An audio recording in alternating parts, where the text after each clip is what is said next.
This is how we make cottage cheese pancakes. It's simple, tasty, and healthy for moms, modified for babies.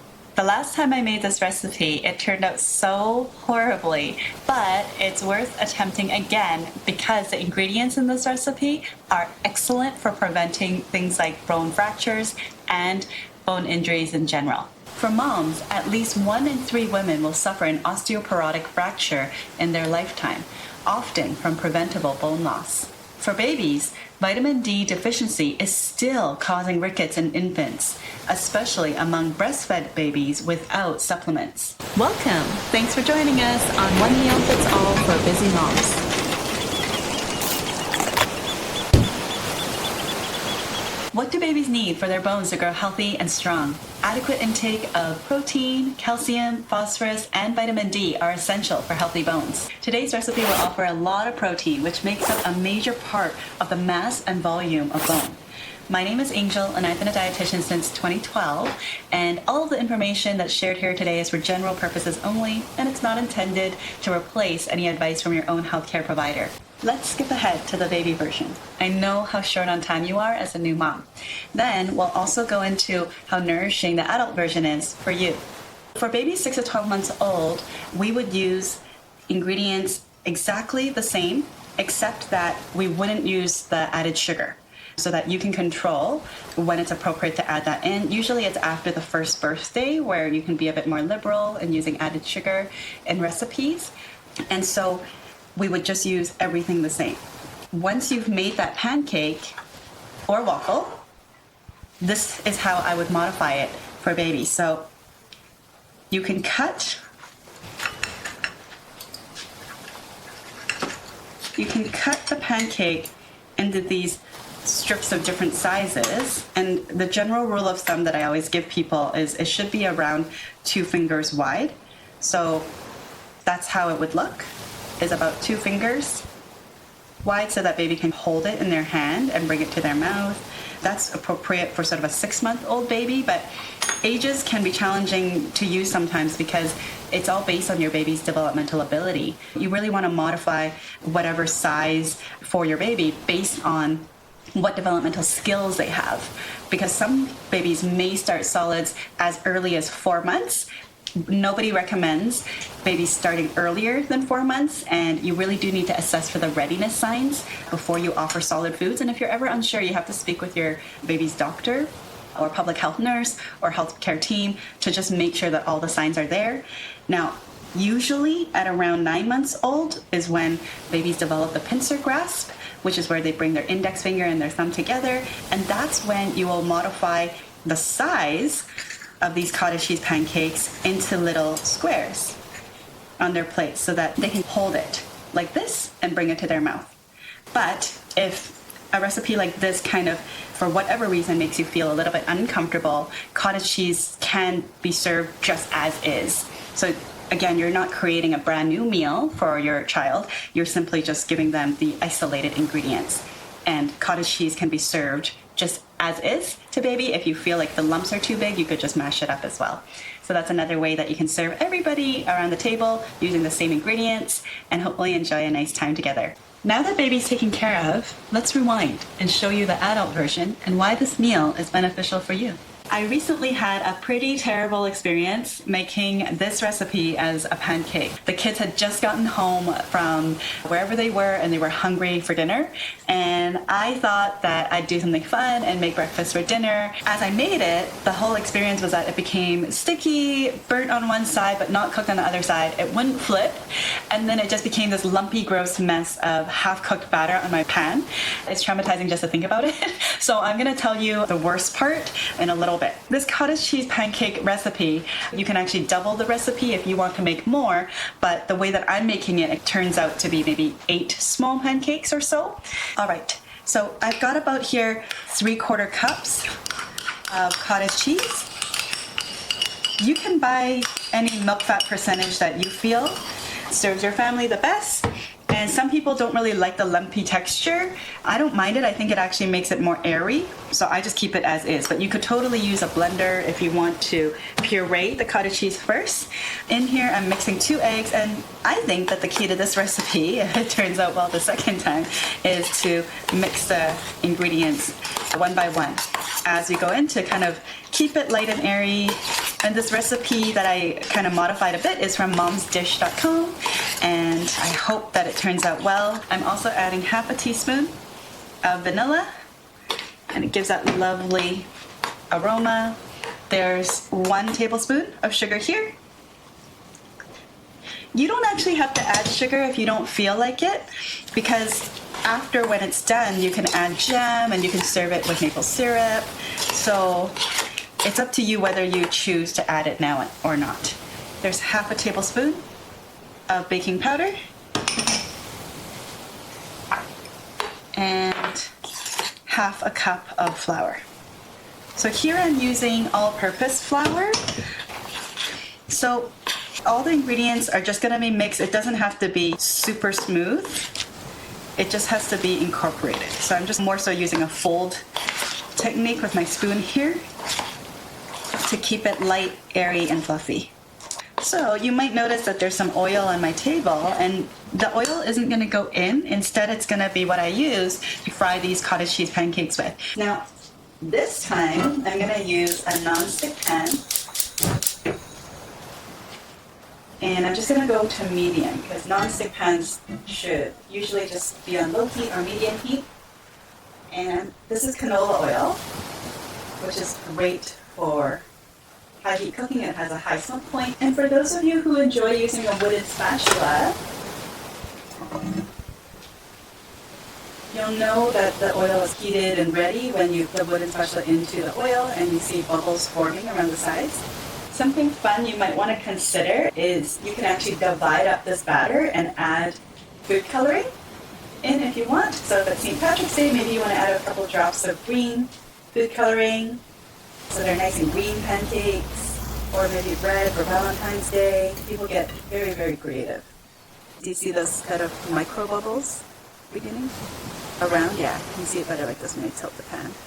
So it's a sign that the oil is hot. Okay, fingers crossed, guys. See that nice sizzle? So just like regular pancake batter,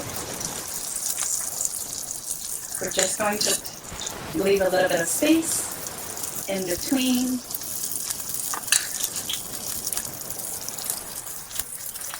It smells really good right now because of the vanilla.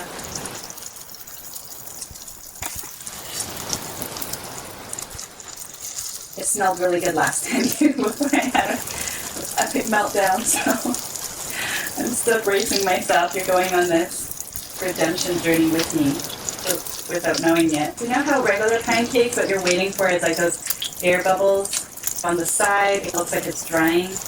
And as you lift it up slightly, you can see what the bottom edge looks like. Let's just see. This is my first one, so let's just try and lift it up a little bit. Okay.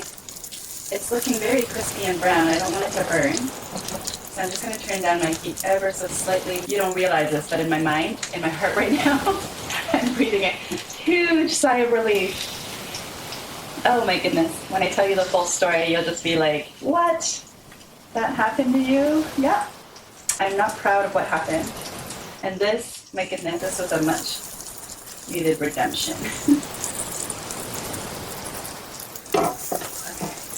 Okay. And then I'm probably going to switch a spatula after I flip this. It's looking really promising. Right now, as you look, like you'll see that it's crispy golden brown, looking very much like a pancake. And it's up to you whether or not like you want to tell your family what it is you're serving. Oftentimes it's nice just to serve, see their reaction, and then tell them how different these pancakes are, but I'll leave that up to you.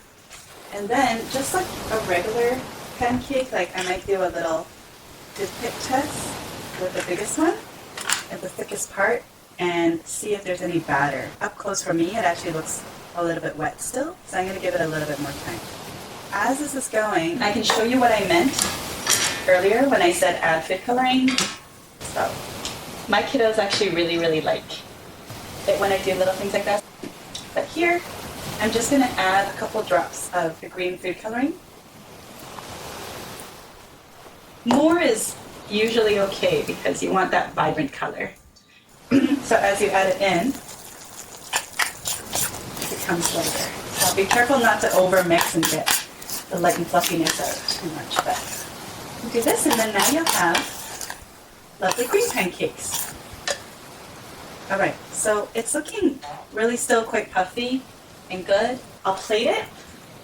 Back to my story. At the peak of my frustration that night, I actually used my wooden spatula and I slammed the handle of my pan. It was a different pan. That's part of the story. I had used 3 different pans. I started with my usual pan to fry it. It's like a waterless cookware kind of pan that I used, like that I fried other things with before. And it just was getting it was just getting burnt and lumpy and uncooked like I was telling you. And then I thought, okay, well maybe it's just this one off. I still have a ton of batter. I'm gonna try a second pan. And then I used a 3rd pan and the same thing was happening. It did not look like this. It just looked awful, unedible, half-cooked batter, burnt and yet totally uncooked. And I slammed the handle so much that my kids, who were just off on the side, they became really quiet. They stood up and they just, in silence, didn't know what to do. And that was the worst part of the whole thing was they were hungry and tired, but then now they're scared because their mom, who usually I like to think I'm pretty even-tempered, it was just awful. I can't tell you how angry I felt. And I felt really bad for scaring them. And I don't know if anyone out there can relate to this, but I had a bit of a stressful day at work taking care of clients with really high needs, and I wasn't sure if everything was going to go well for them. I was concerned for them. I was still carrying a little bit of that with me. And because I work from home, I kind of took that and I had no transition period from ending work to kind of starting my mommy job of getting dinner ready while my husband was driving the kids home. And so all I wanted was an easy win. As it was not going well and I'm still trying to make it be better, I started to remember that when I looked at this recipe, I had read a bunch of reviews like I always do.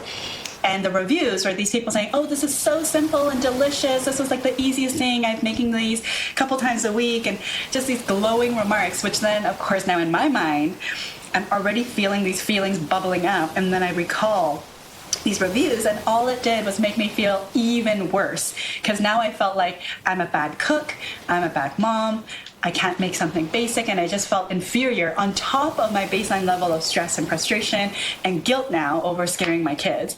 So I was feeling a lot of feelings over what was supposed to be an easy dinner. And I guess I don't know if there's any other working moms out there that can kind of relate to the story of where you're just trying so hard to do so many things, and by the time it's dinner time, you're just feeling drained, exhausted, and you want things to go so well, and when they don't, it's just kind of really hard. If you can, and you relate to that and you don't mind sharing, please feel free to share. It's not that misery loves company, it's that in solidarity, we can chuckle about these things together and lighten the mood and realize that we're not alone in the universe. So this is how we make cottage cheese pancakes. This is how it's supposed to look.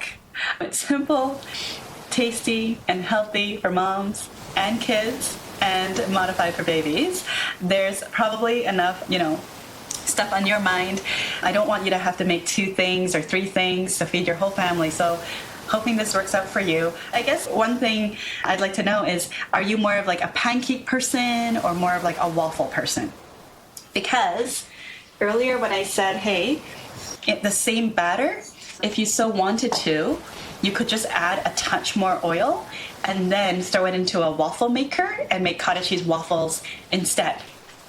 And I'll just heat this up as I tell you this other story. So when I was in elementary school, I actually remembered that I was playing in the playground during recess or lunch, and what happened was that I was on these steps, and then I jumped off, but I somehow slipped on the rocks and landed on my elbow, and I actually ended up fracturing my elbow, and I had to be in a half cast for, I don't remember how long. It felt really long. Like it felt like at least maybe a month, like enough time that my friends were like signing my half cast at school and everything. I still have that. And I guess like when I think back to the time, like I remember that it was really frustrating for me because even basic things like changing or showering and everything, suddenly I needed help. And at that age, I really wanted to do everything by myself. But now that I'm a mom, I realize how frustrating and annoying that was for my mom too, because now she needed to help me take a bath, and she needed to help me with basic things that she hadn't needed to help me with for a very, very long time. And I just feel like taking care of our bones is really, really important. And so some of the key nutrients here that I haven't mentioned yet is that the cottage cheese is really high in protein, the eggs are as well, and not only that, but it also contains phosphorus, and in Canada where we fortify our dairy with vitamin D, there's also vitamin D in here. And so all of these are key building blocks. Like protein acts as a scaffolding almost, like it's the mass and the volume of the bone, and then the calcium, phosphorus, and vitamin D kind of overlay to form these healthy, strong bones for kids, and it helps to protect bones of adults as well. Generally speaking, like what's different about a waffle batter and a pancake batter is the waffle batter just has a bit more oil in it. And so any pancake recipe you might have, you can actually just do that. Notice like it's rising up quite a bit. And generally it takes about 4 minutes or so. The steaming should stop. The toothpick test. So a fun little green waffle. It works both ways. If you enjoyed this episode, please watch another One Meal Fits All or share with another mom. One step at a time, moms. You got this.